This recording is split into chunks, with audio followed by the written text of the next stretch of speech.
right. Two spherical cavities of radii A and B are hollowed out from the interior of a conducting sphere of radius r and charge capital Q. At the center of each cavity, a point charge is placed. Call these Q sub A and Q sub B.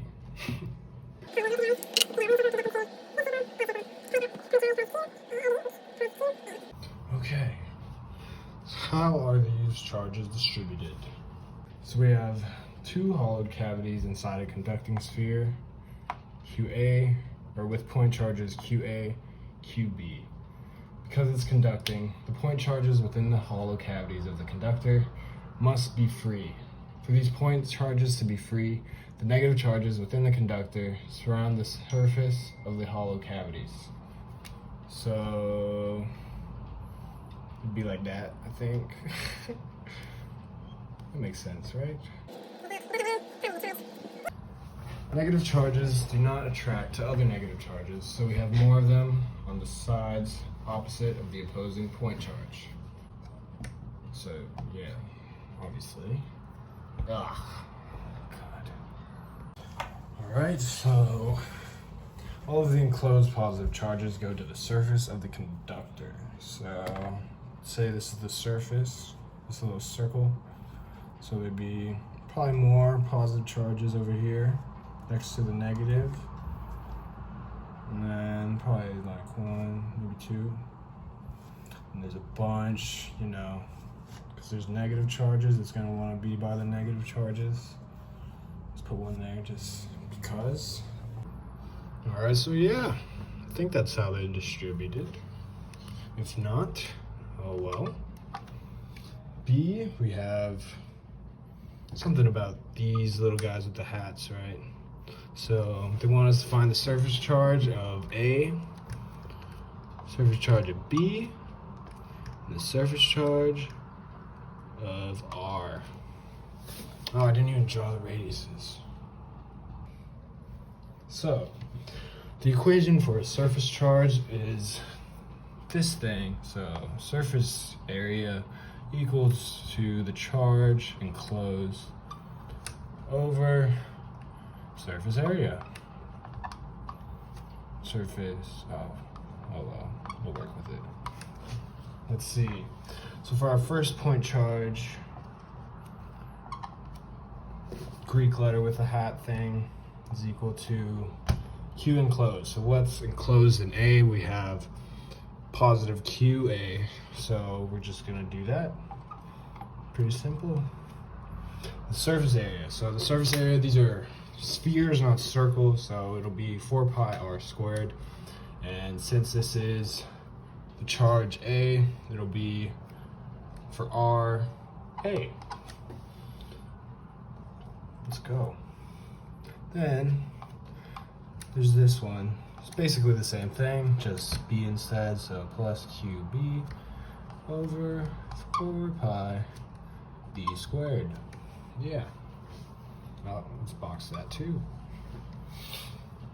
We have big hat, big R is equal to, so, oh yeah, let's look at this one more time. So, what's in R? We have this charge, that one.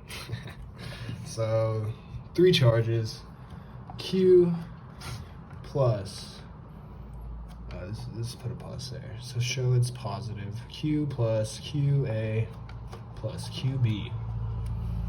That's the charge enclosed on the sphere, total.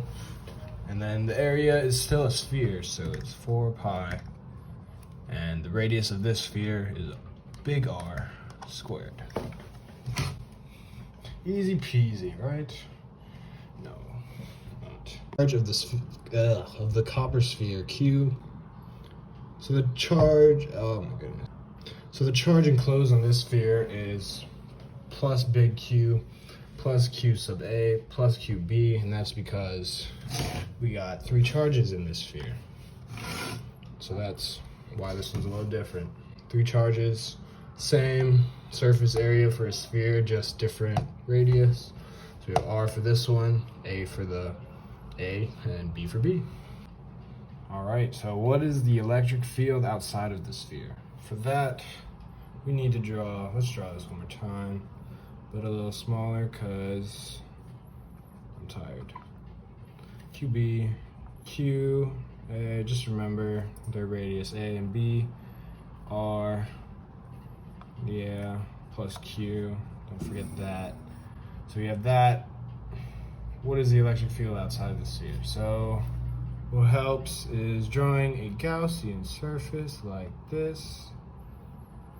And because it's an enclosed conducting sphere, everything points radially outward.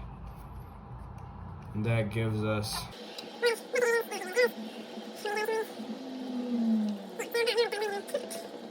that. So there's this equation, right? Dude named Gauss. E equals, what does it equal? It equals, what is that? 1 over 4 pi epsilon naught with Q over R squared. Something pretty familiar, at least not to me though. So we need Q enclosed, oops. So we need Q enclosed again, which we already have up here. We already solved for that. So we just plug that in. What's the radius of the sphere? It's big R.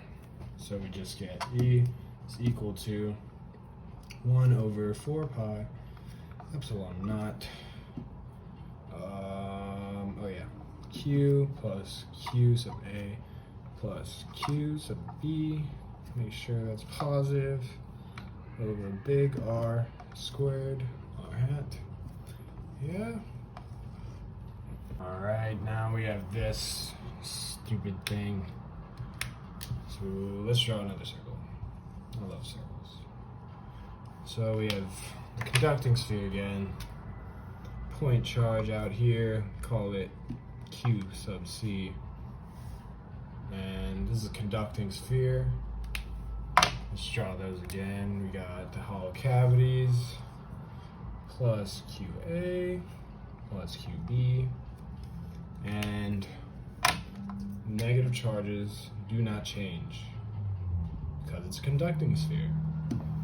So these are still distributed the same as here. And the only effect this positive QC charge out here has is on the conducting sphere. So the positive charges change. And since this is also positive, they will probably not be over here. So they'll be like way over here. Like this, yeah, let's just say they're all over here. Why not, right? Yeah, so there's barely any over here. This is still positive Q. And yeah, so the only thing that changed is where the positive charges of the conducting sphere are moved. So the distribution of the positive surface charges of plus capital Q move away from this side because the charges on this side all the way to over here,